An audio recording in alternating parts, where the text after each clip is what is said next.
శాసన మండలిలో కవిత కన్నీరు పెట్టుకున్నారు. బీఆర్ఎస్ లో జరిగిన అవమానంపై ఆమె ఎమోషన్ అయ్యారు. రాష్ట్రం ఏర్పడినప్పటి నుంచే తనపై కుట్రలు మొదలయ్యాయని చెప్పారు. ఎన్నో అవమానాలు పడినా ప్రజల కోసం పనిచేశానని చెప్పారు ఎమ్మెల్సీ కవిత. బీఆర్ఎస్ పార్టీ అంటే ఒక ఇమోషన్ అధ్యక్ష, కేసీఆర్ గారు అంటే ఒక ఇమోషన్ అధ్యక్ష. తెలంగాణ ఉద్యమంలో వచ్చినటువంటి మా అందరికీ నేను రాష్ట్రం వచ్చిన తెల్లారే మేము ఫక్తు రాజకీయ పార్టీగా మారుతున్నామంటే మేమందరం సంతోషించిన అధ్యక్ష. ఎందుకంటే ఏమనుకున్నామంటే మేమందరం ఉద్యమానికి వ్యతిరేకంగా పనిచేసిన శక్తుల్ని అణచివేస్తారనుకున్నాం అధ్యక్ష. తెలంగాణకు ఒక స్వీయ రాజకీయ అస్తిత్వం వస్తుంది అనుకున్నాం అధ్యక్ష. కానీ ఉద్యమకారులకు, ఉద్యమ సహచరులకు అధ్యక్ష, ఉద్యమంలో రాత్రి పగలు పనిచేసిన వాళ్ళకు, కష్టకాలంలో అండగా ఉన్న వాళ్ళకు అధ్యక్ష, అందరిని ఆగం చేస్తారు అనుకోలేదు అధ్యక్ష. I'm sorry, I'm really getting emotional అధ్యక్ష. మీకు తెలిసి ఉంటుంది, అజిత్ సింగ్ గారని ఆర్ఎల్డి ఆయన తెలంగాణ కోసం రాజీనామా చేసిండు అధ్యక్ష. తెలంగాణ వచ్చినాక ఆయన ఒకసారి పిలిచి ఒక షాలని కప్పినాం అధ్యక్ష. మనం షిబ్బు సూర్యన్ గారు ముసలైన పాపం ఎన్నిసార్లు పిలుస్తాను, ఇన్నిసార్లు మన మీటింగ్లోకి వచ్చిపోయి ఒకసారి ఒక షాల్ కప్పినామా అధ్యక్ష. ఆయనకు మనం మెహబూబా ముఫ్తీ కశ్మీర్ నుండి ఇక్కడ వరకు ఎన్నిసార్లు వచ్చింది అధ్యక్ష. తెలంగాణ వచ్చినాక ఒకసారి కూడా గుర్తించలే అధ్యక్ష. అంతేకాదు అధ్యక్ష, ఉద్యమ ద్రోహులకు అధ్యక్ష రాజకీయ పునరావాస కేంద్రంగా బీఆర్ఎస్ పార్టీ మారింది అధ్యక్ష. It is really unfortunate to say. కాకపోతే అధ్యక్ష, ఇవాళ ఉన్నటువంటి పరిస్థితులలో చాలామంది మీలాగా వెల్మిషర్స్ ఫోన్ చేసి నన్ను అడుగుతూ ఉన్నారు అధ్యక్ష, పార్టీలో నీ కాంట్రిబ్యూషన్ ఉంది కదా, నువ్వెందుకు ఎమ్మెల్సీకి రిజైన్ చేస్తూ ఉన్నావు, నీ కాంట్రిబ్యూషన్ ఉంది అని అడిగారు అధ్యక్ష.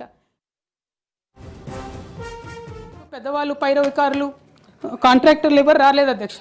నేను ఎప్పుడు కూడా పేద ప్రజల మధ్యలోనే ఉండి పనిచేస్తున్నాను అధ్యక్ష.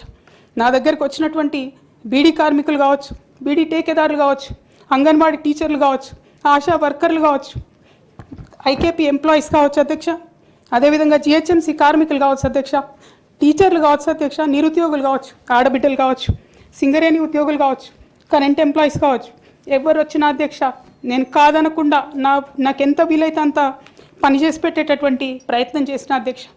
అయినా సరే అధ్యక్ష, పార్టీ మౌత్ పీసులుగా ఉండేటటువంటి పార్టీ పేపర్లు, పార్టీ ఛానళ్ళు ఏ ఒక్కరు కూడా ఎన్నడూ కూడా మద్దతు ఇవ్వలేదు అధ్యక్ష.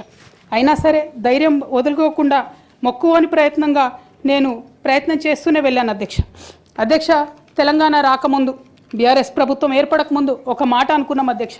కేసీఆర్ గారే పదే పదే ఈ మాట చెప్పారు, ఉమ్మడి రాష్ట్రంలో మనకు కాంట్రాక్ట్ వ్యవస్థ వచ్చింది, మరి కాంట్రాక్ట్ ఎంప్లాయీస్తోని, అవుట్సోర్సింగ్ ఎంప్లాయీస్తోని దేశానికి నష్టం జరుగుతుంది, రాష్ట్రానికి నష్టం జరుగుతుంది, అందరికన్నా ఎక్కువ తెలంగాణ యువకులకు నష్టం జరుగుతుందని చెప్పారు అధ్యక్ష.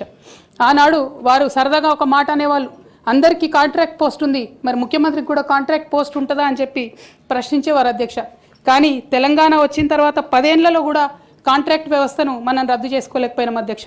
అది కాకుండా అవుట్సోర్సింగ్ ఎంప్లాయీస్, అవుట్సోర్సింగ్ వ్యవస్థను పెంచి పోషిస్తూ పోయినాం అధ్యక్ష. అధ్యక్ష, బాధతో, చాలా ఆవేదనతో నేను ఈ మాటలు చెప్తా ఉన్నా అధ్యక్ష.